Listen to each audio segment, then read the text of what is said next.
खुदा यीशु मसीह के नाम में आप सबकी सलामती हो।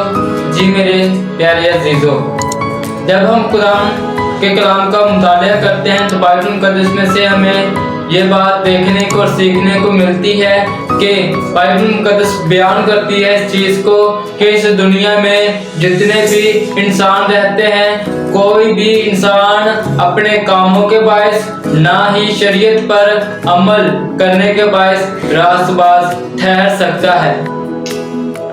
जब अब्राहम को देखते हैं, अब्राहम के बारे में किताब मुकद्दस क्या कहती है कि अब्राहम खुदा पर ईमान लाया, इसके लिए वो रास्तबाजी गिना गया। अगर वो अपने अमाल के वसीला से रास्तबाज ठहरता तो उसे फख्र की जगह तो होती, लेकिन खुदा के नजदीक नहीं। मेरे अजीजों, जब हम अपने कामों के बायस या जो है कि शरीयत पर अमल करने के बायस खुदा के नजदीक रास्तबाज ठहरना चाहते हैं तो ये बिल्कुल झूठ है। हम अपने तौर पर खुदा के नजदीक रास्तबाज नहीं ठहर सकते।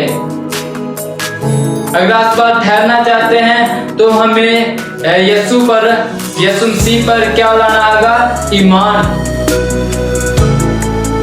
और जब खुदा अब्राहम को बरकतें देने का वादा कर रहा था, तब खुदा ने अब्राहम से एक बात कही थी कि जमीन के सब कबीले तेरे वसीला से बरकत पाएंगे।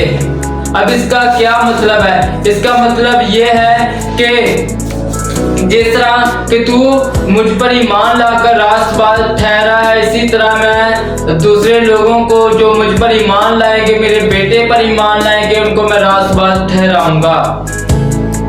और गलतियों 3 बाब उसकी 8 आयत में अगर उसका मुताला करें तो वहां पर लिखा है, किताब मुकद्दस ने बेहतर से ये जानकर कि खुदा गैर कौमों को भी ईमान से रास्तबाज ठहराएगा, पहले ही से अब्राहम को यह खुशखबरी सुना दी गई कि तेरे बायस सब कौमें बरकत पाएंगी। और यहाँ पर हमें खुदा का बंदा पौलुस कहता है कि आज जितने भी जो है वो यीशु मसीह पर जितने भी शख्स, जितने भी इंसान ईमान लाते हैं, वो रास्तबाज ठहराए जाते हैं ईमान के बायस, ना कि अपने कामों के बायस और ना कि शरीयत के बायस। आज दुनिया में बहुत सारे जो हैं वो ईमान में कम और शरीयत पर ज्यादा अमल करते हैं कि हम शरीयत पर अमल करेंगे, हम यहूदी हैं, हम ये हैं, हम वो हैं, हम भी शरीयत पर अमल करेंगे।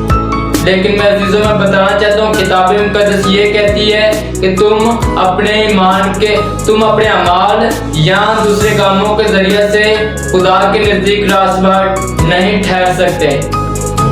अगर रास्तबाज ठहरना है तो हमें खुदा के कलाम पर अमल करते हुए क्या करना है? यीशु पर ईमान लाना है। और खुदा का कलाम ये भी कहता है कि मेरा रास्तबाज बंदा ईमान से जीता रहेगा। अगर हम बहुत सारे मुकद्दसों को देखते हैं, मिसाल के तौर पर खुदा के बंदा नूह को, वो भी जब खुदा ने सारी जमीन पर निगाह की कि सारी जमीन जो है वो गुनाह से भरी हुई थी, बदी से भरी हुई थी, और बदी और गुनाह इतना बढ़ गया था कि खुदा ने इस बात का फैसला कर लिया कि मैं इस दुनिया को बर्बाद कर दूंगा। जब खुदा ने जमीन पर नजर की तो किसी शख्स को उसने रास्तबाज नहीं पाया सिवाय नूह के। नूह जो था वो खुदा की नजरों में रास्तबाज था, वो खुदा के साथ चलता रहता था, वो खुदा की बातों पर अमल करता था। मेरे अजीजों, आप भी देखें कि खुदा जब इस जमीन पर निगाह करता है, क्या वो मुझे भी नूह की तरह देखता है कि मैं किसको देखूं, कोई रास्तबाज है जमीन पर? अगर हम यूब के बारे में देखें तो खुदा यूब से कहता है, शैतान और दूसरे फरिश्ते जब खुदावंद की हुजूरी में हाजिर हुए तो खुदावंद ने शैतान से कहा कि क्या तूने मेरे बंदा यूब पर नजर डाली है, नजर की है कि जमीन पर उसकी तरह रास्तबाज कोई शख्स नहीं है। मेरे अजीजों, अगर आप रास्तबाज ठहरना चाहते हैं खुदा की नजरों में, ना कि इंसान की नजरों में, ना कि इस दुनिया की नजरों में। अगर आप खुदा की नजरों में रास्तबाज ठहरना चाहते हैं तो क्या करना है? यीशु मसीह पर ईमान लाना है।